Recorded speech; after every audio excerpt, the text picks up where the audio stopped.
urusobe rw'ibiriho, urusobe rw'ibiriho. Igisubizo ukeneye ngo ubeho ubuzima butunganiwe, bukunejeje ndetse bwo hejuru kiri hafi yawe. Kurikirana ikiganiro urusobe rw'ibiriho, umenye uko ubaho ubuzima bwawe bwagenwe n'Imana ngo bube ubw'ubwiza n'icyubahiro binyuze mu ijambo ry'Imana.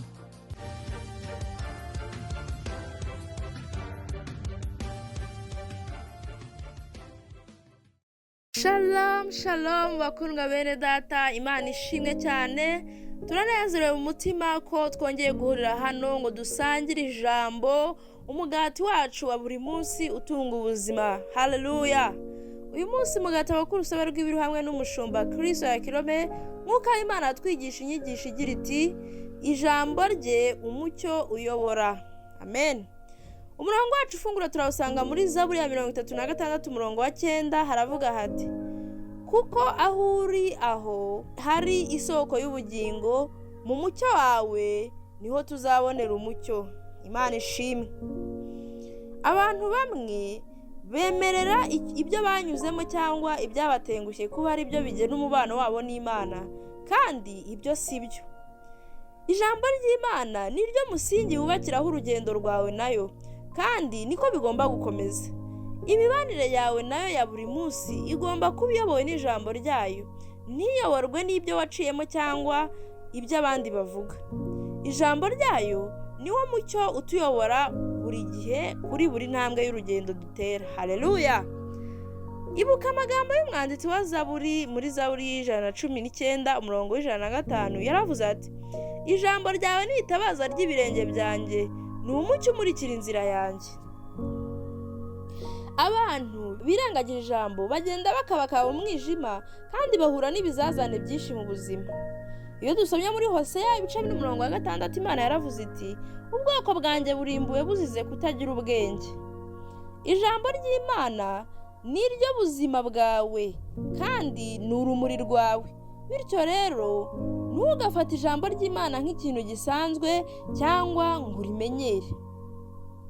Reka ukuri n'ibiriho biri mu byanditswe bihore bigukoraho.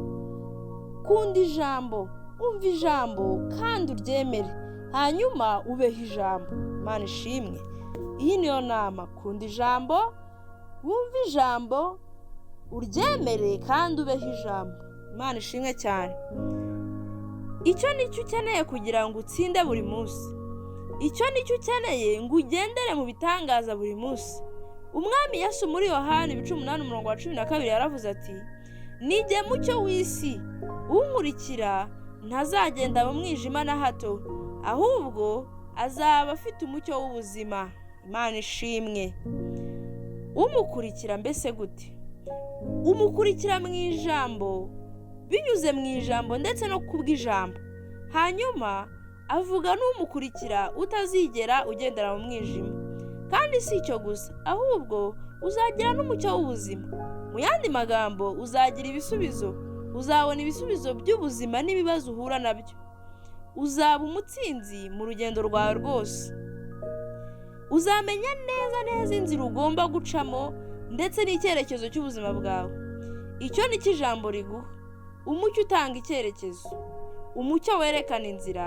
Ijambo ry'Imana, umucyo wawe, ritanga umucyo mu nzira yawe ngo ubone, usobanukirwe kandi ugendere mu nzira Imana yaguteganirije, icyo yageneye ubuzima bwawe. Haleluya. Haleluya, haleluya. Ijambo ry'Imana ni umucyo wacu, niryo ritubeshejeho. Mwene data, guhera uyu munsi ijambo ribe ibyo kurya byawe bya buri munsi, kandi ujye ushyira mu bikorwa icyo wize, uribeho.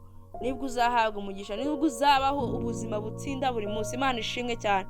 Tugiye gusenga isengesho, turasubiramo tuti: data mwiza, ndagushimira ko ijambo ryawe ari umucyo uyobora ubuzima bwanjye, umurikira inzira yanjye, uko nsohoza umugambi wanjye muri Kristo. Nyoborwa n'ukuri n'ubwenge byawe. Ndagushimira kubwo kumpa ibisubizo, umuti n'umucyo nkeneye ngo soze umugambi wanjye mu izina rya Yesu. amen. Haleluya. Hanyuma gucengera inyigisho y'uyu munsi turaza gusoma Imigani ibice 6:23, Yesaya 60:1, twongere dusome Yohana igice cya mbere 4. Murakoze cyane, Imana ibaha umugisha, turabakunda. Shalom shalom. Oh haleluya, ndizera ntashidikanya ko wahawe umugisha n'iyi nyigisho, ndetse ukaba unumva wifuza cyane kwegera Imana no kubaho mu migisha yayo. Ariko mwene data, ibyo ntibyashoboka utabanje kwegurira Imana ubuzima bwawe ngo ikuyobore. Haleluya. Niba wumva ari wowe Imana iri kuvugisha binyuze mu ijwi ryanjye, sengana nanjye iri sengesho usubiramo aya magambo uti: Mwami Imana, ndaje mu izina rya Yesu Kristo. Ijambo ryawe riravuga riti, umuntu wese uzambaza izina ry'Uwiteka azakizwa.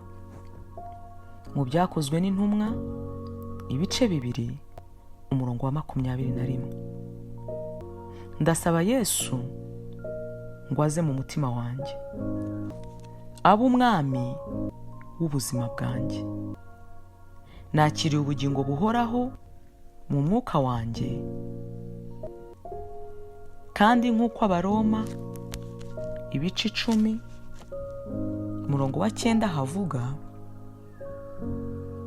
ngo niwatuza akanwa kawe yuko Yesu ari umwami, ukizera mu mutima wawe yuko Imana yamuzuye,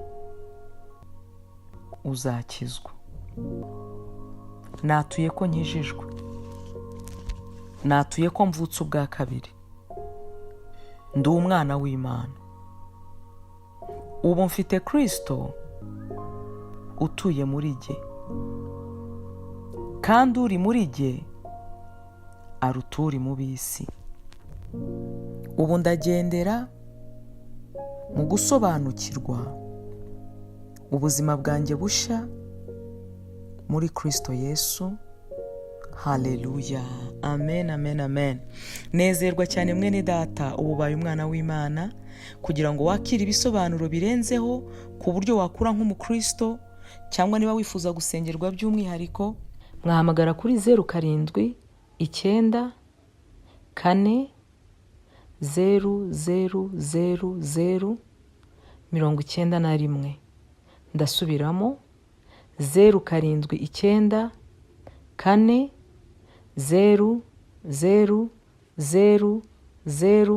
0794000091. Imana ibaha umugisha, naho ubutaha.